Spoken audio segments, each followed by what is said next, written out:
Kyle Lowry. It's been interesting, especially if you're a Miami Heat fan. The past few seasons, I don't know if you would say have played out how Heat fans would have wanted with Kyle Lowry. They made it to the finals, which is part of the reason why they signed him.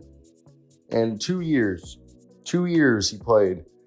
He played about 118 games in 2 years, 32 minutes a night, averaged 12 points, 4 rebounds, 6 assists. Nothing insane for, the Heat. 12.5 points to be exact, he averaged, with a steal a game, 6.5 rebounds, 6.5 assists, 4.5 rebounds. And it's over. He's gone.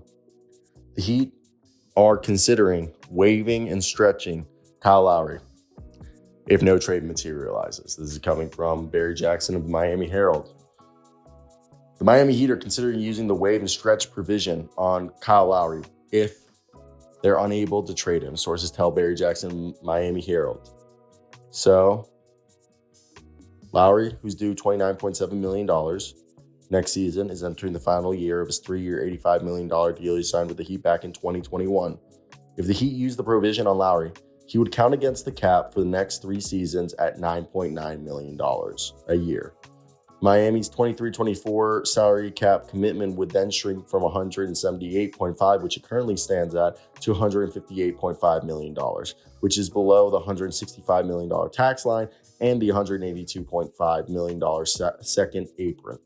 The waive and stretch provision must be used before September 1st.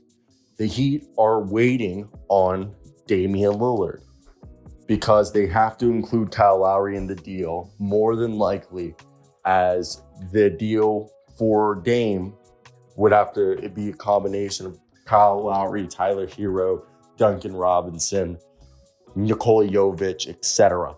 So it's going to be interesting. And Heat fans, what do you guys think of this? And is this as shocking as you guys? It's not shocking. Was Kyle Lowry a bust in terms of free agent signing? Yes. He'd only played 46 games the year before in Toronto, averaging 17 points a night. But the thing is in the year before that, he averaged 19. But the year before that, he averaged 14, we knew he wasn't the 20-point scorer he was, or the 19-point per game scorer. But we thought maybe closer to 17 points per game was what Kyle Lowry was going to give us. And it's a shame that he didn't.